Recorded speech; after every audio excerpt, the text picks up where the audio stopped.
Wow, isn't that marvelous? Yes. The clave. Okay, here we are once again. And I'm reading from Shackles Across Time. Shackles Across Time. You hold it up a little so I For can see. those who've been following the story, you know that now I'm introducing the various characters in the piece. People have been invited to a family reunion in Chicago, and I'm taking this opportunity to introduce us to the people who will be coming to Chicago. Okay. On this particular occasion, I'm introducing you to the Quarles family. Jesse Quarles, Francine Quarles, and their kids. And at the end of the last reading, I read the first page of chapter 3, and I'll reiterate it just to keep us in sync. Okay. Africa's imports, exports, owners, Jesse Quarles, Francine Cole Quarles. We're so excited about our trip, aren't we, honey? You bet your bippy we are. When are you leaving? End of the month. And where are you planning to go? To Accra, Ghana. Our son Sam was working for this program, you see, and married this lovely Ghanaian girl, and we're going to see them. I told my husband, Bill, when we step off the plane, we should be dressed in proper attire. Didn't I tell you that, honey? You sure did. Would you like to see a picture of Sam, our son, and his wife? Francine Cole Quarles, the co-owner of Africa House, nodded enthusiastically, seriously taken in by the positive energy of the middle-aged white couple in her store. She watched the woman pull a large photo out of her purse as her husband beamed over her shoulder. She studied the photo. The woman was very dark complexioned, beautiful and beautifully pregnant. The man, the potential father, their son Sam, looked like Lyle Lovett, the country and western singer. Looks like you guys are going to be grandparents pretty soon. They had to get married, you know what I'm saying? The white woman said in a low voice and winked salaciously. The husband coughed, concealing a sudden attack of shyness. Well, I'm sure they'll be very happy together. Now then, let's see what we can find for you folks to wear for your first trip to the motherland. 2 hours later, she waved them out of her shop, $3,000 richer and exhausted. Miss Quarles, honey, we certainly want to thank you for all the help you've given us. Mr. Smith, Mrs. Smith, it was my pleasure. You folks go on over there and enjoy yourself, you hear? We sure enough intend to thank you, ma'am. Right on. Francine Cole Quarles slumped into her favorite zebra-hide chair and smiled as she watched the Smith black chauffeur load their bundles of kente cloth caftans, dashikis, dum-dum drums, and throne stools into their limo-sized auto. Gorgeous spring day in Augusta, Georgia. Francine felt a strong case of spring fever creeping up on her. Be nice to get up and go on the lake and hang a fishing pole out to the water. She sighed and brushed the thought aside. That's the price you have to pay for success. Success will spell 2 well-stocked Africa houses. All right, woman, tell me, quick, what that smile mean? Her smile surrendered to giggles and finally gave way to contagious laughter. Jesse Quarles stopped laughing with her after a couple of beats. What the hell am I laughing about? What are you laughing about? Jesse, I just had the funniest experience. It seems like it. This older white couple came in about 2 hours ago. White couple. That's right, white couple. Must have been in their late 60s, I'd imagine. They wanted to buy some stuff to wear to visit their son in Ghana. Whoa! You're taking me too fast. Let me sit down and hear this.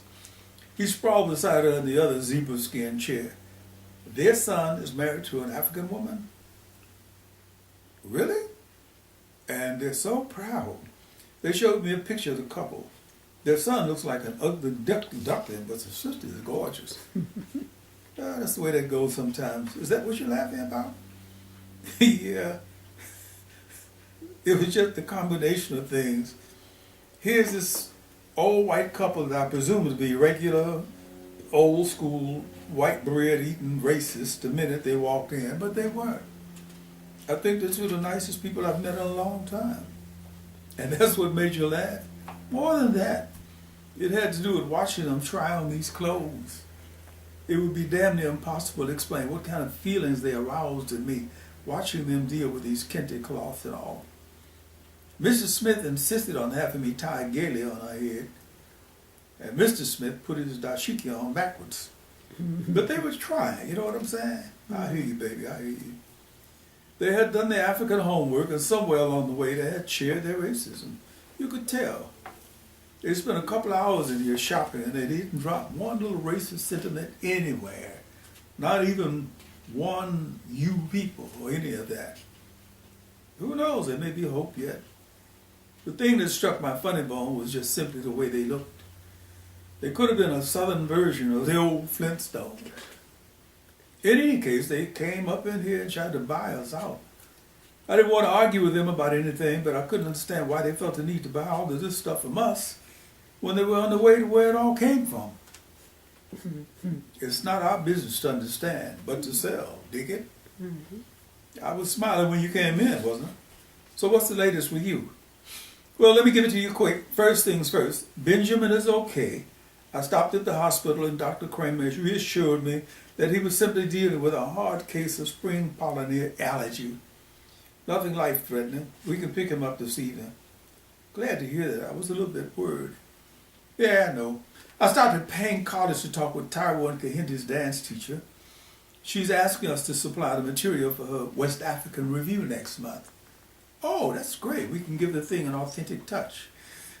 Now then, finally, I've got two brothers waiting over at the store for me to bring them some djembe drums. We're all out over there. We're at 6 and back. Why didn't you call? I didn't call because I wanted to trip over here and take a look at my wife, okay? I don't think it's normal for a man and his wife to be apart all day long. Aww. That's nice, Jesse. Really thoughtful of you. He darted to the rear storage area of the store to pull out the djembe drums and pecked a kiss on his wife's lips as he went through the store. What's for dinner? He asked as he made his exit. I don't know, sweetheart. You're cooking tonight, remember?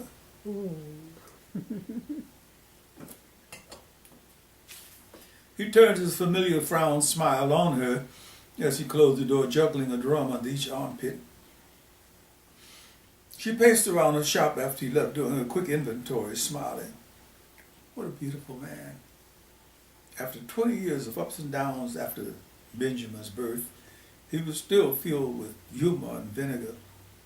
Benjamin. God, what on earth did we have to do to have a Benjamin? Once again, she slumped into her favorite chair. The thought of her deformed 16-year-old son made her feel slightly nauseous. A water-headed boy. What was the technical name? Hydrocephalic. A water-headed boy with semi-sealed flippers for arms and legs. We should have done something when he was born. The thoughts slithered through her mind again and again. No, we did the right thing. We raised him as a normal child. Benjamin, like the twins who preceded him, was a planned child. Oh, no lust demon babies, okay? The ones we get, we'll call for. They greeted the twins with delight. Wow! I thought you looked pretty big, but I didn't know you were baking twins in there. No wonder you didn't want to get a scan. And then Benjamin. After the twins, he was a relatively simple birth. 2 hours of labor, and the doctor leaned over her bed to give her the bad news. Mrs. Quarles, you haven't given birth to a normal child. They made every effort to treat him normally, but it was impossible. People stared, whispered about his strange appearance, tried to avoid looking at him. Look at that, Mom. He looks like a seal. Shh. Benjamin couldn't walk normally on his flipper feet, so he half shuffled, half crawled. But despite his grotesque appearance, he had above average intelligence, was articulate, and very sensitive about life. Why do people look down their noses at homeless people? If they gave them a place to live, they wouldn't be homeless. They had a warm family circle, but Benjamin was a burden because of the special care he needed. He was sick frequently, had a host of allergies, problems with his kidneys, was a borderline diabetic, and suffered from blinding migraine headaches. They had taken him on a planned month-long buying trip to Nigeria and felt compelled to leave after a week. The Nigerians tossed coins at him in the Ibadan marketplace, refused to allow him to attend the performance of a popular entertainer that had no proper facilities for the disabled in their hotels. Jesse raised hell with everybody. I don't fucking believe this. You mean to tell me we're in the 21st fucking century and you don't have a toilet my son can use? Oh, sorry, sir. Sorry, my motherfucking ass. Ghana was only slightly better, and the Ivory Coast was worse than Nigeria. A Nigerian friend explained, you must understand, my friends, this is not a personal thing. Many Africans believe when they see a handicapped person that he's suffering the results of past sins. Bullshit! It was a rude exposure to a side of African life they'd never considered. After 5 years of being in the export-import business, they had never concerned themselves with how their brothers and sisters on the continent looked at disabled people. Benjamin was philosophical. Oh well, so much for the motherland. They had to make buying trips every 6 months, but after that experience they took turns doing it. The 18-year-old twins, Taiwo and Kahindi, were seriously pissed because they couldn't go. Mom, how come we can't go? We had a lot of fun in Nigeria.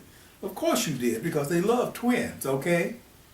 But your brother didn't have a lot of fun, and we are family. We're not about providing a lot of fun for just 2 members of the family. You're 18 years old. Start saving some of that money you're spending on clothes, and you can pay your own way over, okay?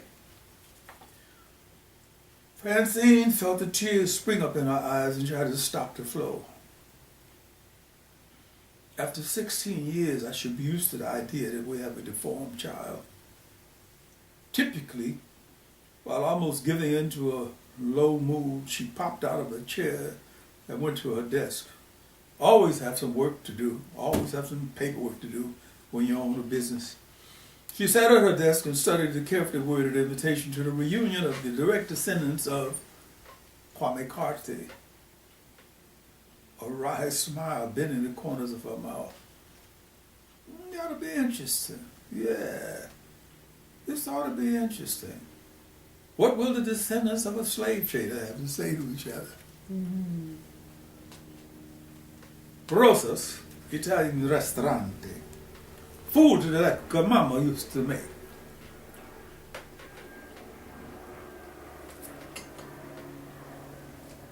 With the Morgan Group, a class establishment.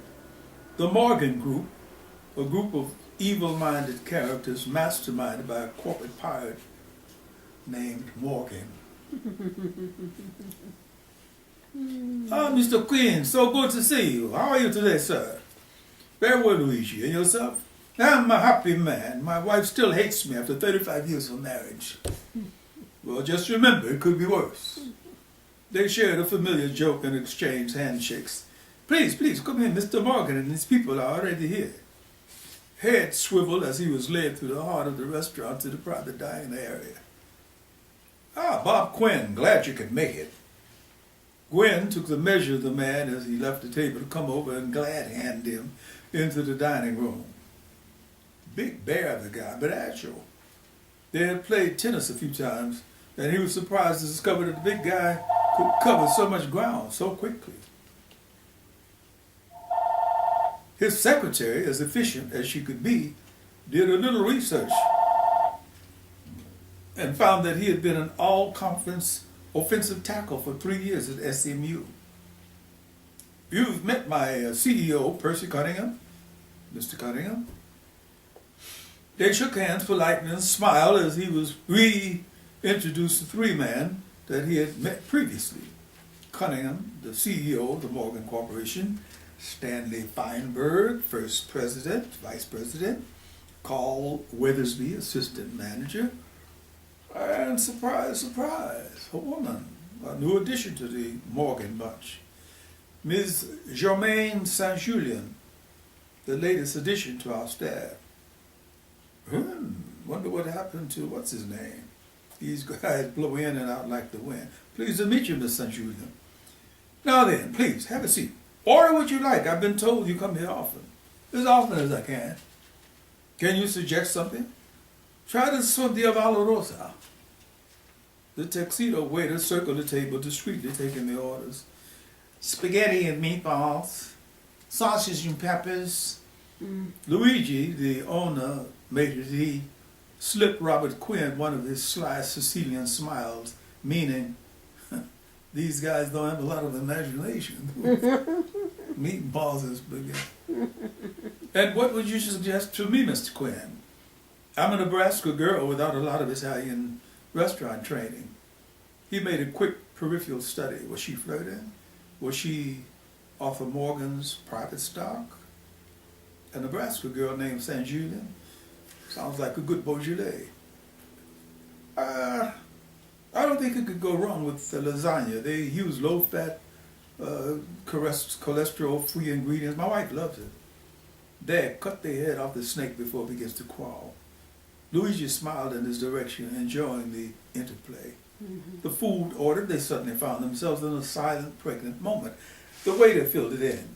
And you will have the house wine, it's from Catania. No vino for me, Perrier will do. The others followed his lead. Sparkling water, Vichy water, Pellegrino, water all around.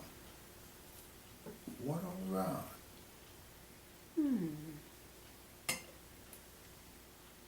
No one wanted any boozy slip-ups. I feel that we know each other well enough to not have to fiddle-faddle. Quinn nodded neutrally, peripherally, studying Miss St. Julien's notepad. His own stenographer, that's pretty slick. The CEO, Cunningham, took the baton from his boss as smoothly as someone running a leg in the 400-meter relay. In our preliminary approaches to you, we discussed the feasibility of involving our group with your organization. The obvious benefits, we feel, will certainly enhance your profit table and expand the possibilities of your company's products. In addition, with the added capital we will immediately inject, we can guarantee a diversification of the products that you're responsible for. Stanley Feinberg.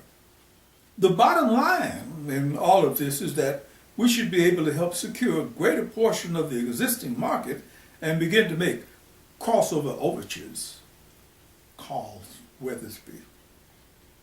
Luigi followed two waiters as they popped in with breadsticks and salads. Mr. Quinn, your company has tremendous potential for future growth, which I'm sure you're quite aware of.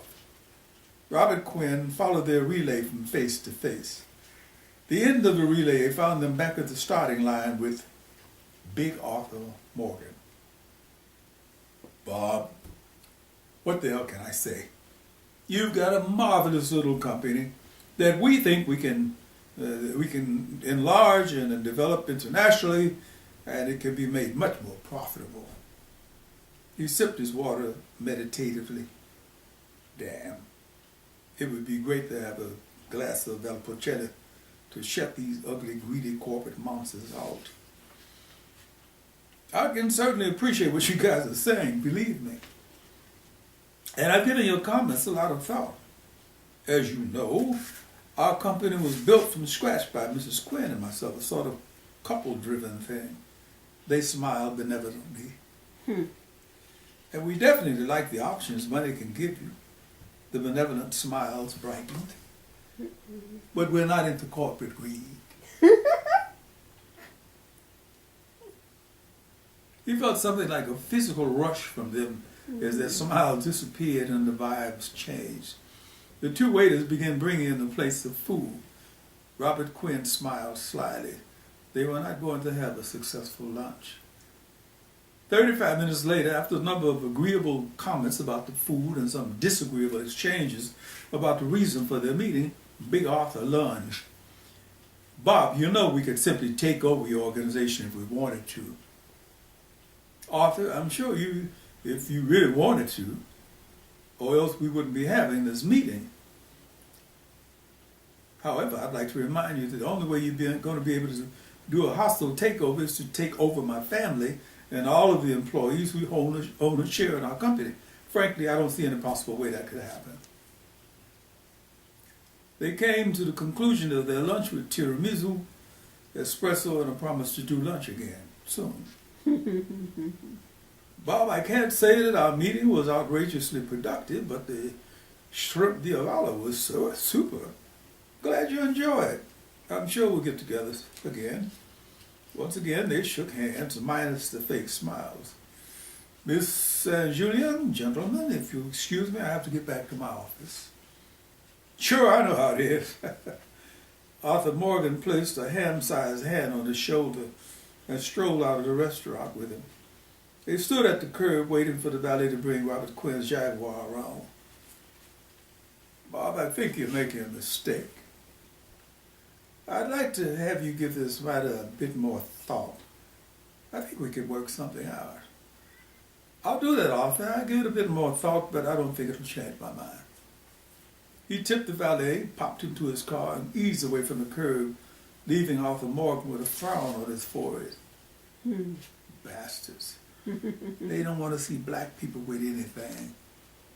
The minute we start doing something positive for ourselves, they want to jump in and take it over. Bastards. Back inside the restaurant, the Morgan team looked slightly glum. They wanted to take over Quinn Products to play their version of Monopoly. The new guy on the Morgan team, Mr. St. Julian, had let the cat slip out of the bag when she referred to their proposed takeover as ethnic expansion. Oh. Ethnic expansion? What the hell is that supposed to mean? The car phone's distinctive buzzing pulled Robert Quinn out of his corporate war daydreaming.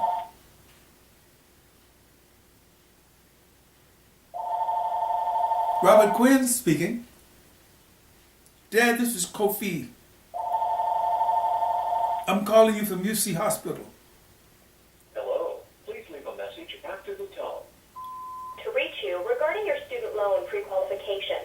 You've been pre-approved for a lower monthly payment What's and wrong? possibly What for happened? forgiveness on your student loans. It's Bella. There were numerous attempts to reach you with no success. We had to Your bring her to the eligibility hospital. will be revoked if we do not hear from you within the next She took 48 hours. a bunch of And pills you will no and longer be offered any of these programs How for is the she? remainder of your loan term. She'll live. Press 2 to They speak to pumped one her of our stomach. specialists now before your eligibility is revoked. UC Hospital? Press 2 now and claim your lower monthly payment. Yeah. And possibly Emergency. be eligible to See have you in your 10 loan minutes. forgiven. If you want to decline this He offer, took note of press where he 1 now, was. and you'll be placed on our do not Oak and call State. list, and your pre-approval will Better be hit the canceled. drive. Good, not much traffic. He shot onto the off-ramp feeling anxious, pushing the Jag 10 miles over the speed limit, but calmed down after a couple of miles. What the hell am I breaking the speed limit for? He said she was okay. No, that's not what he said. She'll live, that's what he said, in a cool, neutral voice. He hated to admit it, but he felt that Bella was turning the family into a collection of jaded cynics. How many suicide attempts now? This is the third one in 18 months. Bella, why did you try to drown yourself, honey? I wasn't trying to drown myself. The lifeguard just didn't understand. I had lost my earring. Did you actually think that you were going to be able to find an earring in the bottom of Lake Michigan? He parked his car on the midway and jogged to the emergency entrance of the University of Chicago Hospital. You have a Bella Quinn in emergency? Your relative? I'm her father. She'd been taken to room 211. Thanks. He knew something about the numbering system of the hospital after 2 previous visits, or to the right, even to the left. He eased into the room and stared at his daughter's face between the 2 figures standing beside her bed. Such a beautiful brown-skinned girl. His wife reached out for his hand. He joined hands with her. Kofi embraced him warmly. He leaned over to kiss his daughter on the forehead. How do you feel, Belle? Tired, she answered shyly. They stood in place looking down at her, feeling ill at ease, not really knowing what to say. Kofi broke the strained silence. Well, I have to go to a rehearsal. Take it easy, little sis, and no more pills, okay? He kissed his parents and shuffled out. Robert Quinn sat on the side of the bed and held his daughter's hand. Why, Bella? Why? She became animated as she struggled to explain herself. The voices told me to do it, Dad. I didn't want to do it, but the voices kept telling me to do it. It was the only right thing to do. The voices started screaming at me. I couldn't take it anymore, so I tried to do what they wanted me to do. He felt like screaming at her, slapping her face, doing something to force her to understand that the voices weren't real. Dr. Steinmetz. Mr. Quinn, you have to understand that the schizoid version of reality is as legitimate to them as your version of reality is to you. We can give Bella medicines to ease her problems, but I cannot honestly say to you that her problems or demons will go away. Bella, he heard his wife's voice as though she was speaking from a distance. Bella, did the voices tell you to pull up the rose bushes?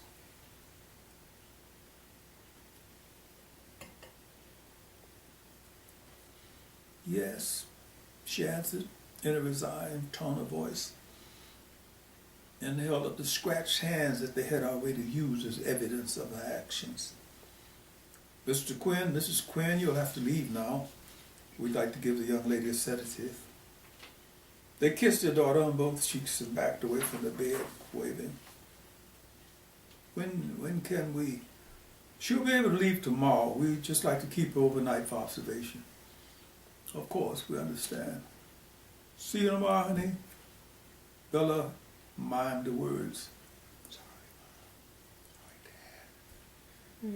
They strolled the hospital corridor silently, both holding back tears. Where did you park? Kofi drove us over. I'm parked on the Midway. I just had a liquor-free lunch. How about joining me for a couple of dry martinis? Lead the way, my friend. Lead the way. That's the end of chapter 3. I'm going to read the first page of chapter 4. The Banker's Lounge, the best place for the driest martinis in town. Has she been taking her medication? Not the way she's supposed to. Why not? For the same reason you wouldn't want to shuffle around looking like a zombie all day long. Yeah, guess you got a point there. Well, drink up, and let's to hell with it for now. Driver, don't forget you're driving. Nah, not when we leave here. We're taking a taxi. I'll cause Mrs. Sim to have someone come over and drive the car home. That's clever. Let's have another one. Ask him to add another olive. I love olives. I know.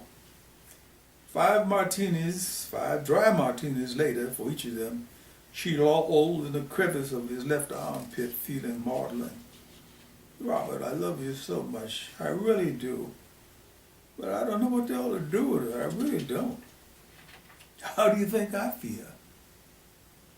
And that's the beginning of chapter 4, the first page of chapter 4, which we will get to tomorrow, which will be the day when the fate of the nation is decided. For those who haven't voted, I'll have to say to you now, do it, do it, do it, do it, do it, do it.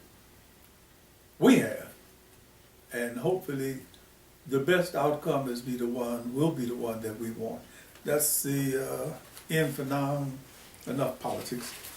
So that's Shackles Across Time, which can be purchased at Author House, Amazon, Barnes & Noble, or your local bookstore. Just go in and say, I'd like to order a copy of Shackles Across Time by Odie Hawkins. It is also an ebook. And your website is www.odiehawkins.com.